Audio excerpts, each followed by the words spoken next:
Okay. It says it's recording. Did you get a prompt at the top of your screen?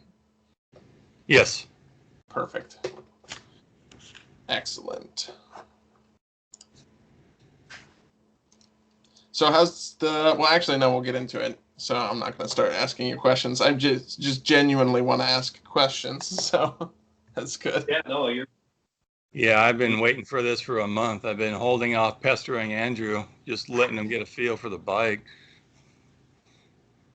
No, it's yeah, I don't know again how much you want me to talk about it now, but yeah, I've been on it for almost a month now, and exclusively, except for I think one ride, I've ridden this bike, and I'm probably got about 650 miles on it so far.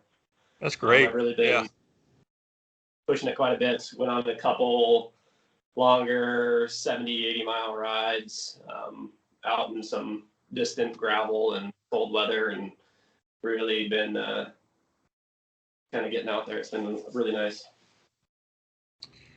Yeah, in just a month, you're doing the type of riding the bike was designed for. Obviously, it's winter coming. You're not doing the multi-day bikepacking trips. Just to set it up a little bit and describe the bike, because we haven't done any. This is the first review of the bike either on any. So go through some of the components, Andrew, and kind of describe what's what I really want to do is describe what's working, not working. We'll be totally transparent with what's going on and things you might want to change, riding experiences, what has surprised you, what goals have been confirmed with the design. I guess I don't know where to start here. I guess we can just kind of start from the ground up. You know, we had talked long and hard about this bike and kind of what it was meant for and what kind of events it would be. You know, we really envisioned it being, again, like you said, a multi-day kind of endurance bike packing rig. My goal would be something like the across Washington. So it's about a 700-mile race across the Washington from the coast all the way to the Idaho border. And so I know that there's some single track in there. There's lots of back roads, gravel roads, but there's still some stretches of pavement as well that I really wanted to be able to utilize more of a road geometry for, but still have the ability to have some really big tire clearance, well, somewhat big, especially for this. So they're 2.6 inch tires. I've got the Victoria Mezcals on there right now. We've actually got them set on a pair of Astral Serpentine carbon rims. Really light, very fast. They are 30 millimeter internal width. And so those 2.6 inch tires actually measure out a little bit wider than the 2.6, not much more than that, but they do kind of plump them out a little bit more. Astral was really good about working with us. Again, on the front, I really wanted to have a Sun Dynamo Deluxe hub. So we had the 12 by 100 spacing in the front axle. So they did put the Sun hub on the front. And then on the back, I'm running a Project 321. And if I'm not mistaken, it's a 12 by 142 rear axle there. Kind of going with that. And I'll show you some more detail here in a second. But we've got the SRAM AXS mullet drive. So we've got the Force shifters and the X01, I believe, Eagle set up in the back. So I've got the 1050 cassette with a White Industries, and I've got a 42 tooth on the front chainring. Just, I guess, a little bit of my experience as well. I've noticed that on my kind of designated gravel rig, I'm running a 42 in the front and an 1142 in the back. It's a 650B smaller wheel, but with the 4250, the larger tire, larger diameter, I really think I probably need to go down in a size or two in that front chain ring, probably down to, I don't know, 38, 36, somewhere in there. 38 or 40. Experience. What was that? I had the exact same experience. Yeah. So that was just me going, oh, like I guess, you know, gear inches kind of makes a little bit of sense now. But yeah, so far these tires have been indestructible. I haven't gotten any flats. The rims have been absolutely fantastic. The 321 hub has been really great. And I haven't had too many. I haven't had any issues with the AXS. Like I said, I've got about 650 miles on it. I'm still on the first charge, and it says I'm probably about halfway empty on the battery. And again, like I've been out riding in the really cold, you know, sub freezing temperatures. So yeah, seems to be really decent on the shifting and really responsive. Like I said, I've only had to charge the battery once, and so far it's been really well. Yeah, I mean, kind of just going up, and again, interrupt me if you have any other questions. Yeah, I'll chime in here. Two of our design goals going forward is, you know, you and a lot of Mahall clients, Cameron included, have been experiencing the limits of smaller gravel tires. Although we're not ready to give up the drop bar feel, right? And so our goal was, you know, to get out on chunky gravel, long days, comfortable riding, but keep the drop bar stance without having to look like a monster cross. So there's some interesting design features that go into that. And the bike stance just looks awesome. It looks like something that someone might do if they tried and failed to modify an old road bike, right? And so this is it. The other thing we were after is you have an existing gravel bike from a well-known brand, and you had explored the limits there also, particularly on descents, technical stuff. And so we attempted to fix that with this bike. So it should be, I'll need your feedback here in a few seconds, but it should be a lot more stable on faster descents. Yeah. And still be able to, you know, flow relatively well through some technical signal track. Not that that's what the bike was designed for, but the goal is to do a little bit of everything really well, but primarily keep the rider comfortable on a really long day on the bike.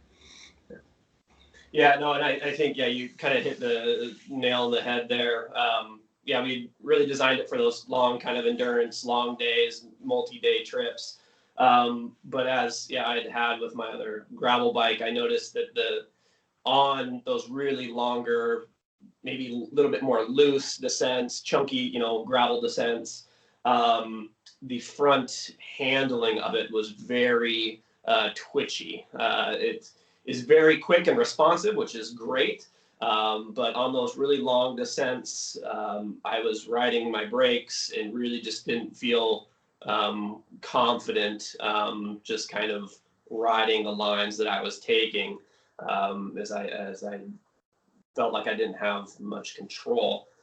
So yeah, this bike, we definitely wanted to, again, well, we'll talk about that too, but you know, the wheelbase is a little bit longer. The front tube is, you know, the head tube is a little bit more slack, not much, but with that and the larger tires, this thing is extremely stable, very fast on the descents. I've really had a blast on it. Going back to some of those, again, longer descents that I had been, you know, hesitant to kind of let go and just ride. And now I'm, you know, in the smallest gear and just absolutely mashing as hard as I can to get some extra speed out of it, because I just feel so confident in those descents right now. So it's been again, a little bit of an eye-opening experience with the stance of this bike. You told me a couple weeks ago maybe the tires were holding you back. You were actually pedaling on descents that you weren't able to before. With tire wear and tread wear, is that changing with less rolling resistance now? You're seeing that? Yeah, I definitely think so, and especially I think too with some of the you know, the bearings wearing in, tires a little bit. You know, I took my gravel bike out the other day and did a loop that I do, you know, multiple times a week. And then I took this thing out the next day afterwards, and I was 1 second slower on this, which I think I probably, if I was really pushing it, not fidgeting with my phone at one point, I obviously would have beat the time. But having, larger tires, more tread, having, maybe a little bit of resistance, not much, with the Dynamo hub, it's been absolutely incredible there. Yeah, we definitely built this with the concept of, if you're doing your ride across Washington, you're going to be on asphalt, you're going to be on forest roads, you might want to hook up some single track. So we really wanted, not that, jack of all trades, master of none, there's always a compromise, but how can we get the most diversity out of a single rig? And, I can say that from my own experiences, I thought the compromises would have been more sharp than what they ended up being. I was really surprised that my, fast, nimble race gravel bike wasn't holding a more competitive edge over the fatter, bigger, tired bike. Obviously, the fast to slow ratios change. If you had like a heat map of what you were riding, it would look very different between the two. But in the end, I wasn't really experiencing much degradation from this design, and it's more capable, especially on a longer, more diverse journey. Yeah. Riders need to keep in mind that comfort is a big deal over a many-hour ride. Because pain will sap our power, pain drives up heart rate. So we want our legs to drive up our heart rate, not pain. So a bike like this will be slower in certain sections, but on average, faster given relatively choppy terrain. Some people ask, Andrew, you're probably still getting this if you mess around on the forums, just go to a mountain bike. You want tires like that? Just go over to a mountain bike. But people who say that, I'm not sure they've ridden many hours a day after day on a flat bar mountain bike. So this again keeps people comfortable. Lots of hand position changes on that bar. They're more aero. They're in a more powerful riding position, especially with my fitting standards. So yeah, to tell me a little bit about your interaction with folks out on the trail, Andrew, or feedback you're getting. But I think going back to your statement on why don't you just use a mountain bike, especially again around here, we're 60 miles is the nearest mountains. So if we wanted to go on a multi-day mountain biking bike packing trip, you're looking at half a day of riding before you even hit the mountains. Not to say that we don't have some hills and some gravel around here, but lugging along my mountain bike for 80 miles before I even get to the mountains is quite a long day on that bike. Especially even it's 20 miles out to some of the nicer gravel rides we do out here. So getting to and from the ride is half the struggle. And so this again gives me that capability of being comfortable and being quick to get there, and then also enjoying the gravel as well.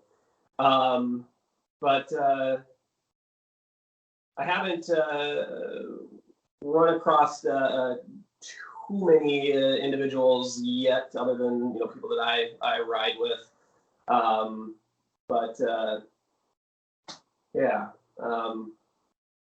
I think it just, like I said, it's. I don't think that person on the forum that would say again, why wouldn't we just ride a mountain bike?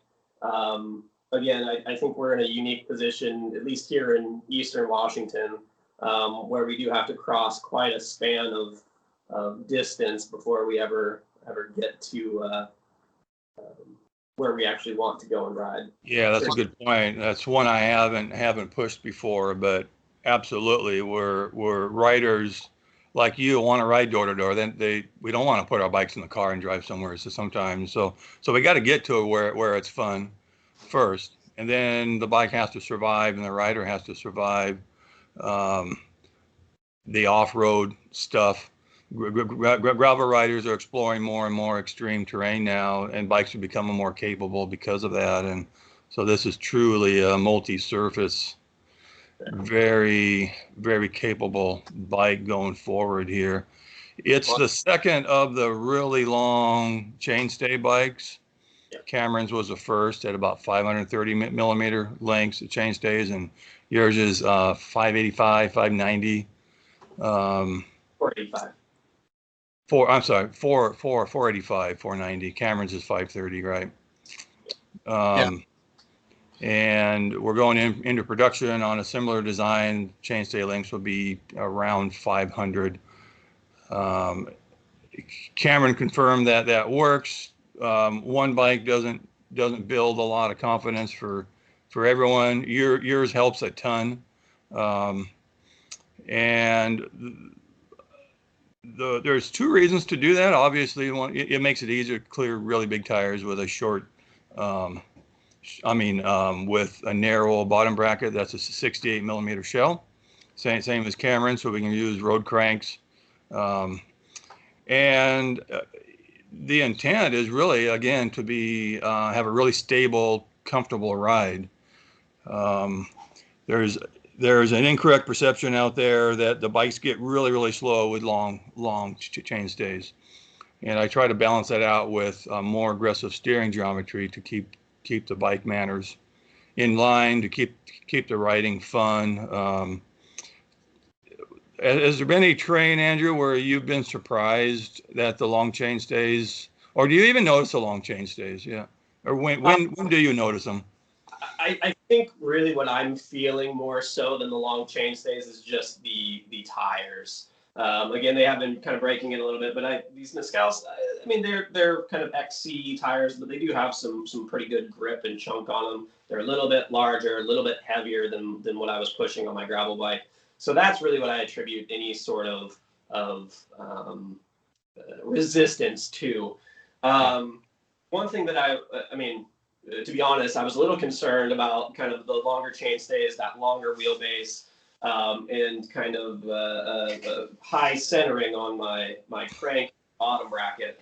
But I had no issue with it, really. I took it out to the BMX track because it does have some really pitchy rollers. And I could get the pedal right, obviously, to strike if I tried, but at no point, even on those very peaked rollers, could I get the chain ring or the bottom bracket to strike. So that was really reassuring to me, and confidence too, that if I was out riding on some little rollers, that I wouldn't necessarily be ruining the chain ring or the bottom bracket, flipping it. So that was a big surprise to me, that I do have quite a bit of clearance for the bottom bracket. Yeah, that was a refinement kind of over Mark and I's experimentation. Right. Which actually brings me to a couple of points that as I'm listening to you. First of all, the riding to the mountains, riding to the aggressive areas, that very much is, reflected in the Tour Divide and the Baja Divide and some of those routes that were on my mind when we were designing this, is that there are big moments, big valleys, big open sections where you're riding to the next, challenge, the next set of peaks, the next set of single tracks. And when I started directing aggressive endurance gravel bike races, I began to realize that the people that really win and really strike out attack those sections and can just lay down, speed when they hit those points, and then also have confidence when it gets chunky. So trying to build a bike based on those two characteristics is both fun for people, but also can actually give some folks a competitive edge. And then the longer wheelbase for me, when and this is my experience, and maybe yours is different. I have seen some photos where it looks like there's might be some snow flying where you're at occasionally. I didn't build this bike with Mark. We didn't talk about building a 4-season bike. We did say this is probably going to be good for somebody that can only invest in like one bike to be a utilitarian rig, and we saw that as a plus, but not necessarily like something that drove the project. What I have found is that we've had one of the most robust winters that I've ever experienced in Alaska, and I'm probably 80% of this winter on my bike, gravel bike.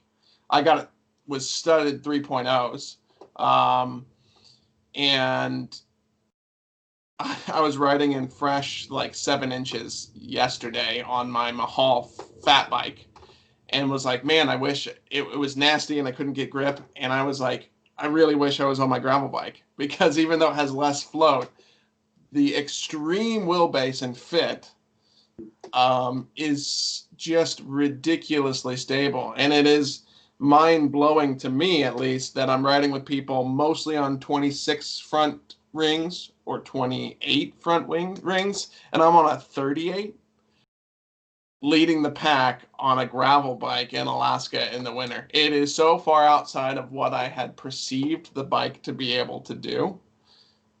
And I just, that's my experience. My stays are longer. I'm curious if you've had, we thought about sand because of the Baja Divide, and we thought about where people drop on the Tour Divide. Like if you look at where Lails dropped in recent years and where a lot of those heavy hitters fall out, it's when they hit a ton of nasty, garbly, death mud and whatnot. So to get the clearances to scrub that, and also to be able to continue to ride in those conditions, was a huge goal. And the success of this build far exceeds my expectations. Have you had any experiences like that in your month thus far of riding?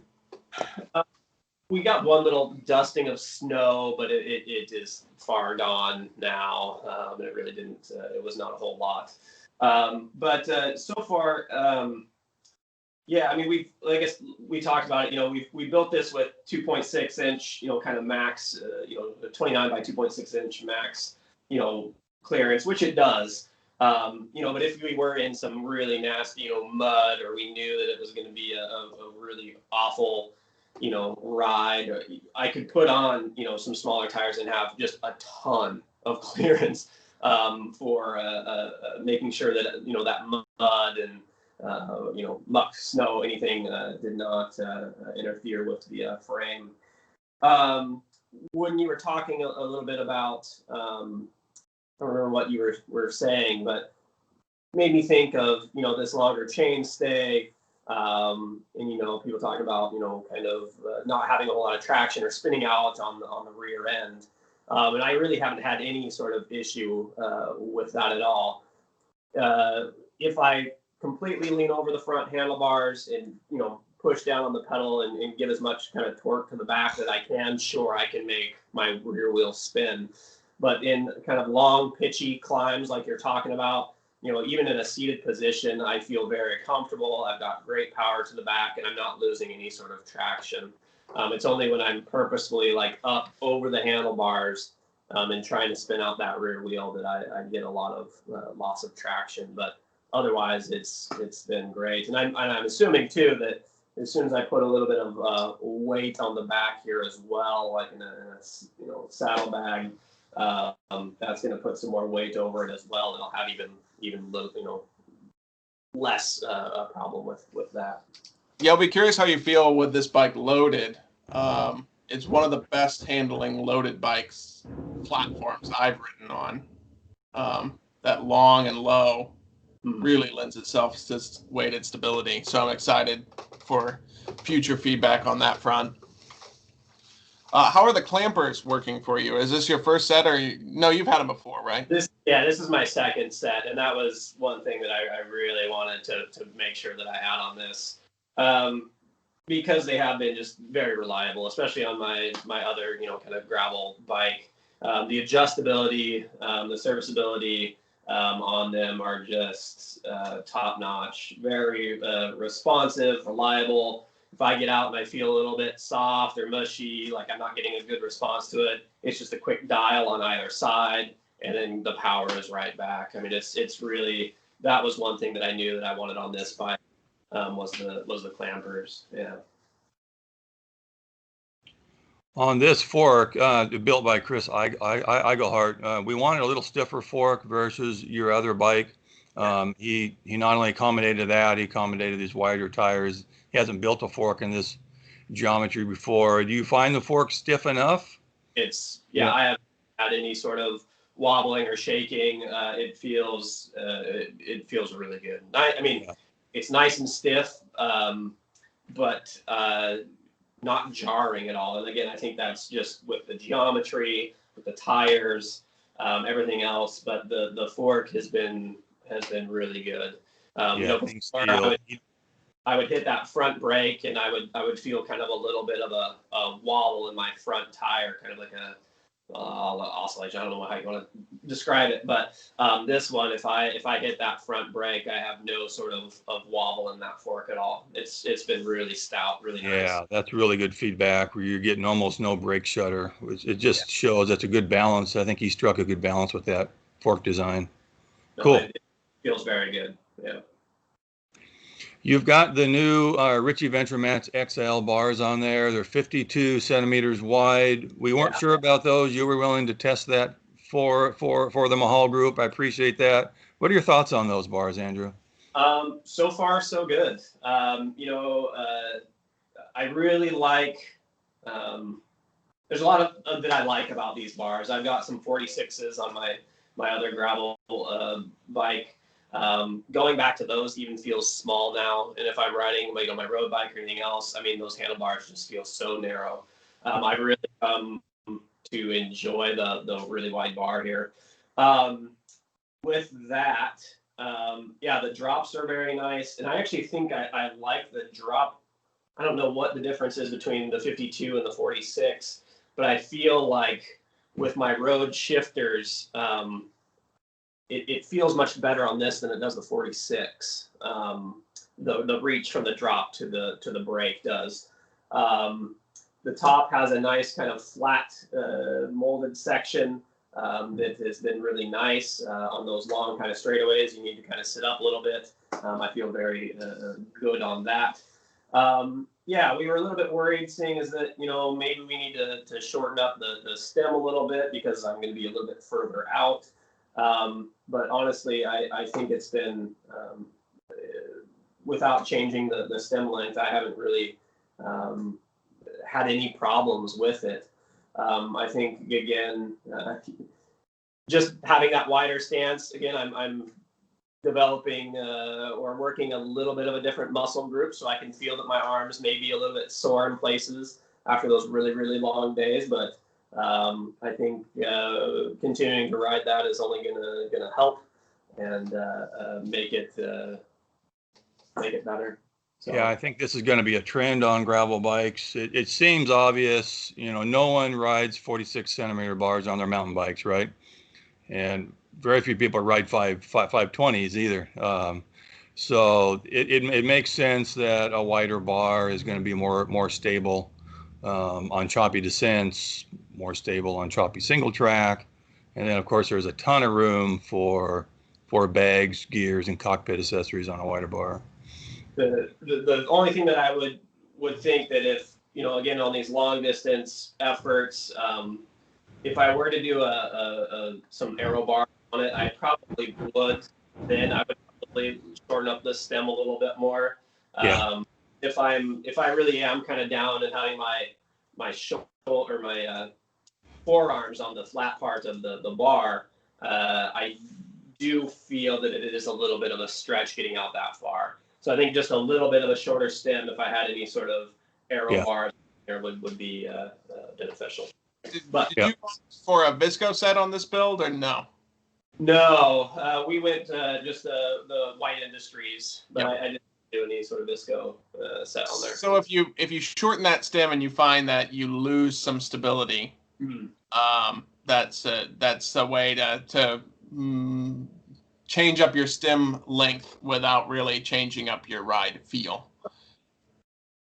Yeah, it's a good point. A shorter stem is going to usually make the bike feel a little more twitchy. Yeah.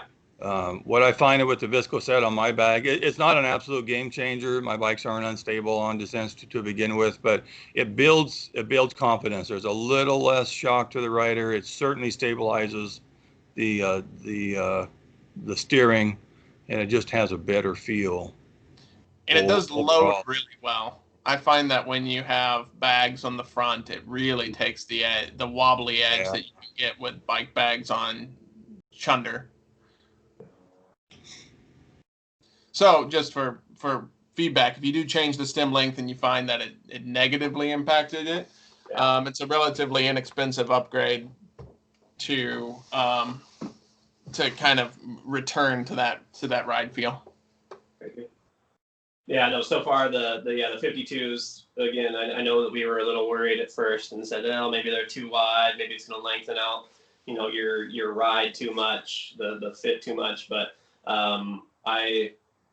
and again, maybe it's because I've only ridden this bike for the last, 650 miles, but I get on any of my other bikes now and the fit is just off. So all my other bikes I need to adjust. And as I'm feeling very, very comfortable on this. So, what about things that you'd change now that you've had time, or negatives that you were like, oh, that is a misbehavior on a bike of this design?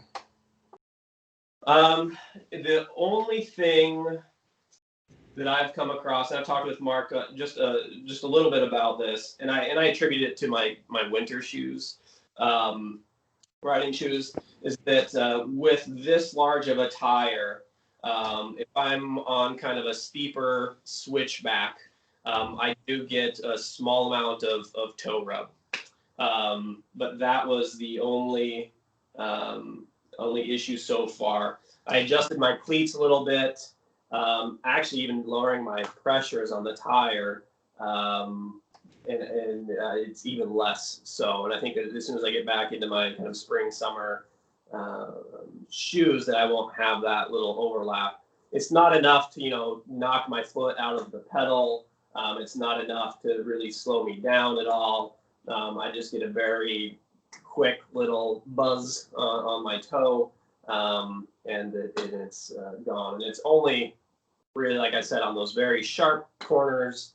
And I almost have to be trying to get that to happen. Is on most of even on my descents, I haven't had any issue with it at all. It's only been when I'm climbing very slowly, turning, and I just get one quick little buzz there. Yeah, Andrew, I'm happy you're attacking slow single track switchbacks with that bike and doing well on it. It's obviously not the bread and butter terrain. So that's great. You might be getting a little bit of toe buzz. We were able to work through that. There's a couple things I might have done differently with the geometry to avoid that, but there's compromises too. I could have lengthened out the top tube and made it look like a 29er mountain bike, but that's not what we're after. And there's some negatives with that. So yeah, this particular bike design might have more toe overlap than others. What I find that with people that ride extra small or small frames, they're used to the toe overlap, and they just figure it out. Us larger riders rarely experience it, and so it kind of freaks us out. I had a cyclocross bike years ago where toe overlap was pretty big. This was an extra large bike, and toe overlap was pretty severe. But eventually, the mind and body sort of trains itself to deal with it. Yeah. Well, and knowing that it's an issue that you've had, we've known about it, and now we're looking at all of our fork and tire options moving forward. Yeah. And with the 27.5 build option, and with both approximately 400 AC and 425 AC options, we have the ability to address that issue, as well as kind of tweak the ride quality a little bit one direction and a little bit other. It allows us, with this semi-custom run, we can take the pros and cons that you've experienced and that I've experienced, and build in a small degree of which direction do we need to go with this build. Yeah. I think there's some advantages to longer top tubes and little shorter stems. We were shooting for more of a classic gravel road bike stance, and we nailed that. Yeah. Going for it, I may do a couple little things without compromising our overall design goals. Talk to us about ETAP. You've got the SRAM mullet system, SRAM AXS up front and Eagle in the back. Yeah, again, it's been really enjoyable. I was, me and Mark had talked quite a bit about, this is going to be an endurance machine, multi-day kind of stuff. We really kind of went. I initially didn't want to do electronic on this, but the more I read up about it, reading on things like bikepacking.com, individuals that are doing these multi-day endurance, they've been running these for the last 2-3 years, and have had little to no problems with it other than maybe a battery. But like I said, I've got 650 miles on it. It's not even drained half the battery yet. And it's, again, very responsive. As soon as I am shifting, it's directly into the next gear. I've only had maybe 1 or 2 instances where I've tried to shift, and it's I don't know if it was just maybe a little bit of mud that was in there or not, but it wouldn't shift. But as soon as I downshift, upshift, it was right back into the gear, and that was it. So it so far has been very reliable, and it gives me that gear range that we were looking for. As I was saying, we were talking about other ways of going about this. How do we get that large cassette in the back? How do we get that large gear range? There's lots of different mechanical versions, bar end shifters, other companies that are making longer cages to accommodate that. But we were able to get a pretty good deal on this setup, and thought it was based on the reviews of others that it's a reliable group set, and so far it's been just that. So it's been. I think it's a very excellent and a really smart choice of setup for this sort of rig.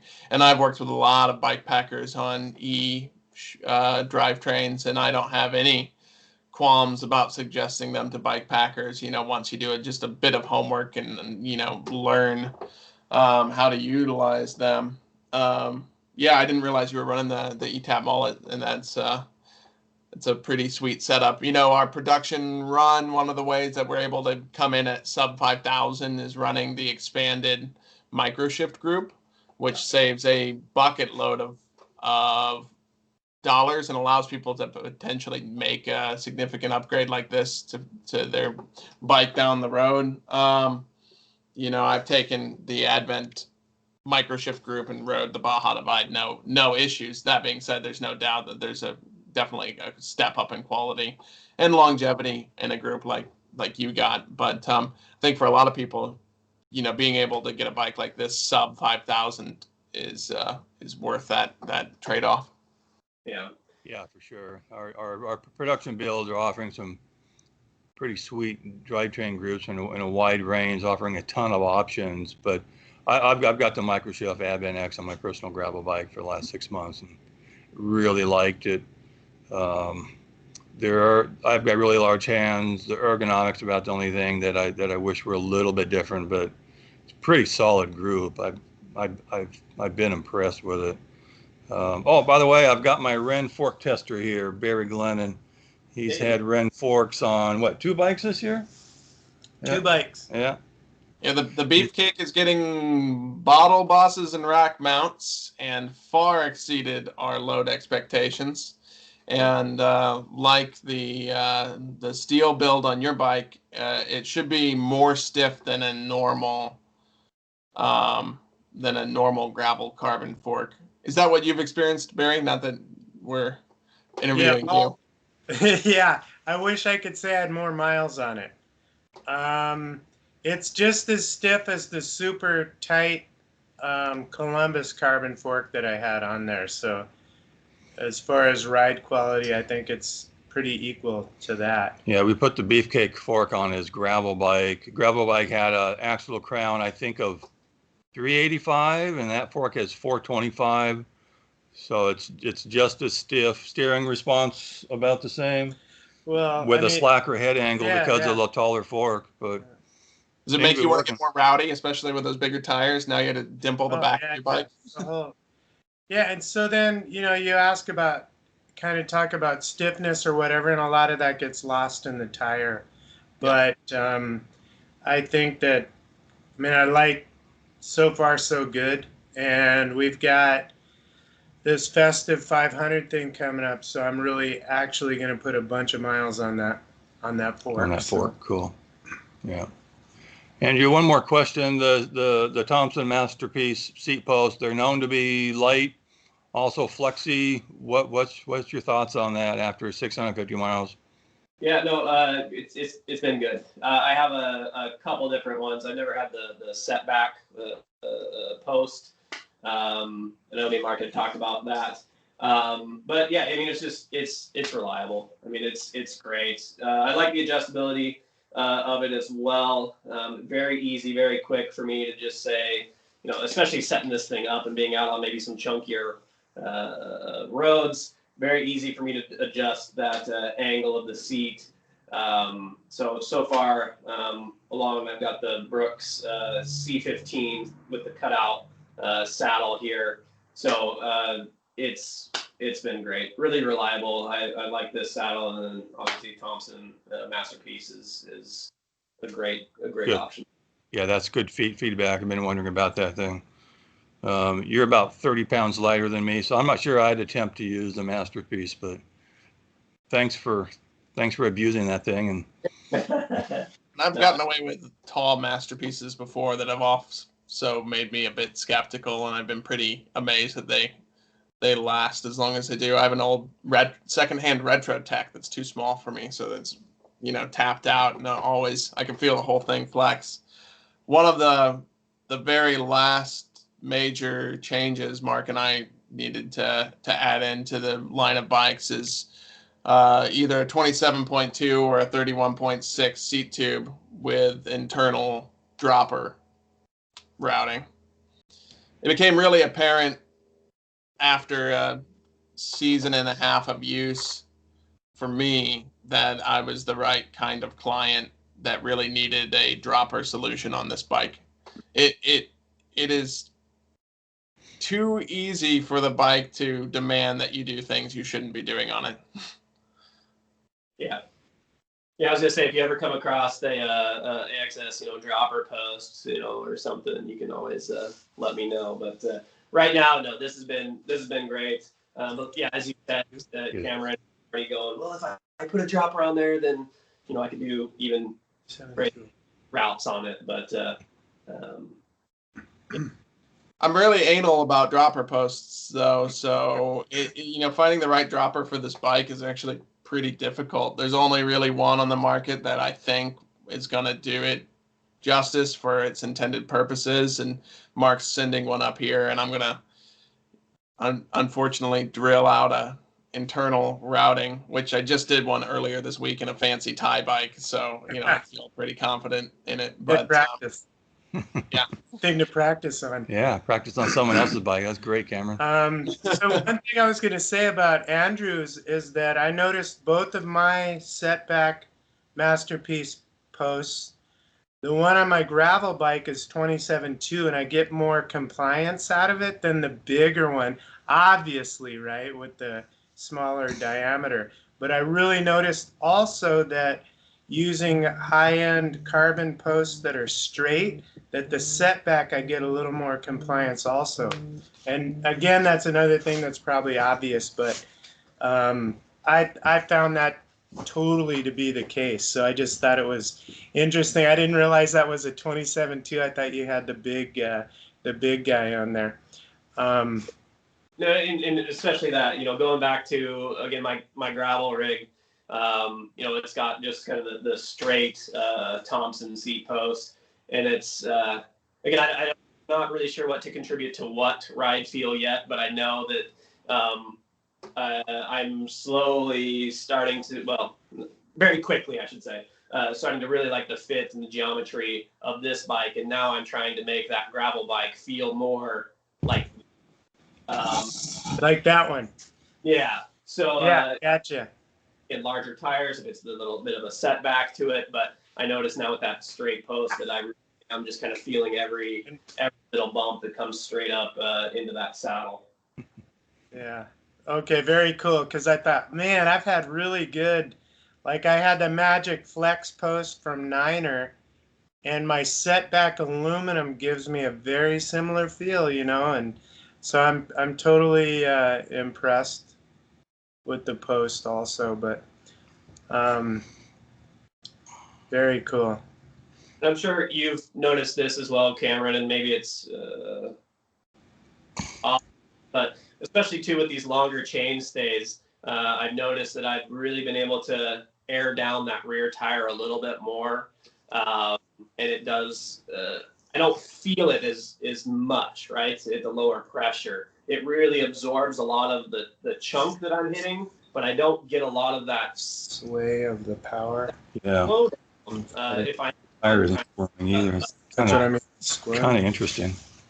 Yeah, that was a concept before the bike was even built, that when you hit that point on the Tour Divide where everybody's dropping because there's mixed snow in a pass and it's got hell mud, or you're down on the Cape Loop on the Baja Divide, we wanted a gravel bike to be able to compete with mountain bikes. And part of that is to be able to not only be competitive in those spots, but excel in those spots. That was both tire volume, chain length, or wheelbase length for stability, but additionally, the ability to air down by centralizing your body mass.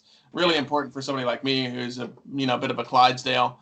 And again, that's one of the reasons why this winter I keep coming back to it. The bike is so stable. It loads up so differently. It is difficult to start with a bike geometry like this on a trail that's covered with snow, and if you step off, it's up to your thigh in snow depth. But once that geometry gets moving, it's so stable.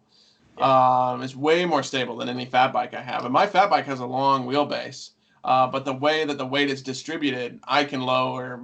I would never ride on the carbon rims I have as low a PSI on any other bike because I'd be scared to death of destroying them. But, when you air down to a potentially unsafe tire volume, you can sometimes get the little burps where you see the spit ups of sealant coming out the sides. I've been to a couple of PSIs on this bike where I'm like, there's no way that this is going to hold. I'm going to see a little burp spittle.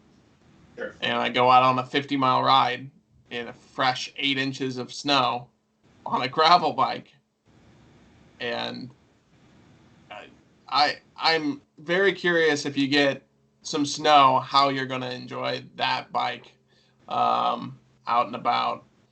And I do think that there's probably a pretty significant difference that you would feel versus me, just because my stays are a solid, 50 millimeters longer. And that's why you don't high side, and that's why I do. No, yeah, saying that again, I really don't notice, too much of those speed or resistance losses when I have that lower pressure, because again, it's so far out. But as soon as I hit that chunk, it really just absorbs a lot of the bumps. Yeah, I would definitely encourage any future people that were to invest in this platform that the same thing that I tell fat bike owners for the first time. Do not fear messing with your PSI. You are buying into a platform where you can get a wildly different ride quality out of a variable PSI range. This is not your set and forget, 5 PSI difference maximum threshold on your traditional gravel bike. There's probably I think the reason for that is the rider can move so much along the cockpit without radically altering front or rear tire loading. So, the lower pressures aren't as bad because the rider's not going to suddenly shift on a long wheelbase bike and load one tire versus the other tire. Mark, I don't know if we've talked about this, but I really can't change the way I'm loading my bike, whether I'm out of saddle or back behind it, whether I'm pushing over the front. It doesn't matter which direction it's going, up, down, or straight, or where I'm at. It loads identically. Yeah, I'm not surprised. The only time where you can radically alter is when you stand up and press your body forward. So you lose traction at that time. But yeah, the wheelbase is long enough that the rider can move back and forth a lot and not radically changed tire loading. Which that's really the main reason why it can handle in snow once it gets moving. Yeah. I mean, you can sit up, grab onto the bar tops, lay down and grab onto the drops, and then the tire loading isn't radically changed there, which is a big deal, and it allows you to run lower pressures because of that. Well, this is another reason why I'm a big advocate for the Visco set, because I do so much snow riding, is that if the front wheel does catch and start to move, the Visco set puts the backwards pressure on a sharp movement. Yep. So it's constantly self-saving you. Yep. Yeah, it applies resistance in a hurry with a quick torque. It's kind of interesting that way. That might be the biggest benefit of the Visco set. So yeah, Andrew's future expeditions lately might be some early season snow. Hopefully we get some snow in the Tri-Cities. Yeah. It's coming eventually. Yeah, it really is a good platform for at least an early season snow bike. Cameron's doing stuff I never would have thought possible in the snow on a gravel bike. We're not ready to claim that it replaces everyone's fat bikes. I think that'd be a little bit too far out there, but certainly early season 1 to 6 inches of snow, and for a lot of riders around the country, that's really all they really want to do anyway. I'd love to see a real toe-to-toe 6 to 8 inch snowfall ride between the Bear Claw fat drop bar bike out there and this one, because this wheelbase is much longer than that bike's, and it's somewhere between a mountain bike and a gravel bike. I honestly think that even with a fresh 8 inches, this bike would have the edge. Yeah. But I know someone with a Bear Claw. We might be able to set that up. Yeah. The whole reason why I'm here today is that we're going to do a couple of mods to get the tire a little bit wider on the back of that beautiful gravel bike that I have. So look out. Keep sending photos. I'll send some forks with bosses next time. All right. Well, any last things to add, Andrew, or trips you're planning on doing on this? I can. I'll do some close-up shots here if you want. Yeah, thank you. So again, I know at the beginning I kind of started with the wheels. Again, the Astral carbon serpentine, or actually, the serpentine rims. And again, I got the Dynamo hub, and this is actually I've got the K-Light lighting system here, the Bike Packer version 2. So it's all set up. I've really been enjoying this, especially since we're 3 days away from the winter solstice, so the days are very, very short. Sunset is like 4 o'clock, and I'm usually out in the dark. So I've got that set up on, again, the 52 Ritchie Venture Maxes, and I've got my little just kind of placeholder frame bag, top tube bag here with the splitter, and then I've got my switch here, so I can either run the light or charge whatever I need to from the splitter there. But yeah, we talked about the Paul stem, Paul clampers. We've got White Industries headset, bottom bracket, and crank. And then again, I don't know how well you can see it right now, but you can see the very nice lug work that Mark did on this bike here as well. So it's been very. And how's that paint job? So Black Magic did the Cerakote paint on it. I will say, I will be brutally honest. The frame, the base paint has been very good. The green is really nice, very easy to clean off. I even just spray it with water and the mud comes right off. The one place I was just very eager, I didn't put any sort of tape down, threw some bags on it for some of these longer rides. And I did get, I don't know if you can see, there is a little bit of a smudge on the end of the L there where the frame bag had rubbed on it. But that, that was just me being careless and not taping it up. But other places where the bag sits, like it comes right across the head badge, and there's been no sort of rub. That's been Cerakoted with the gold as well. But everything else, no other chips, nothing else there. So, well, some differences in the final production. The semi-production stuff coming out won't have the lug work. That's keeping the price sub $5K. But then also, Mark and I are working with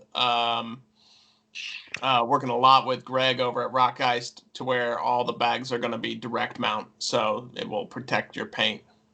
Yeah, need to talk with you and Greg about setting this thing up with some bags. Strapless, bro. Yeah, I've got mounts. I think the only place that I would have to, so I've got mounts on the underside here.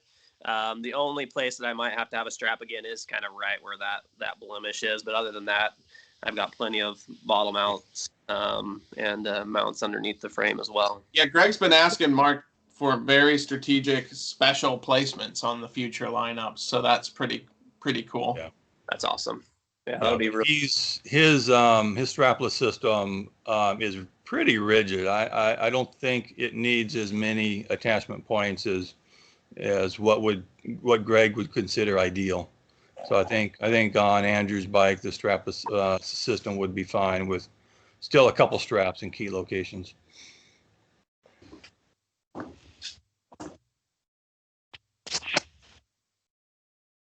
Oops, some stuff right there. Perfect. Nice. Anything we're missing? I checked the boxes, everything I had in mind.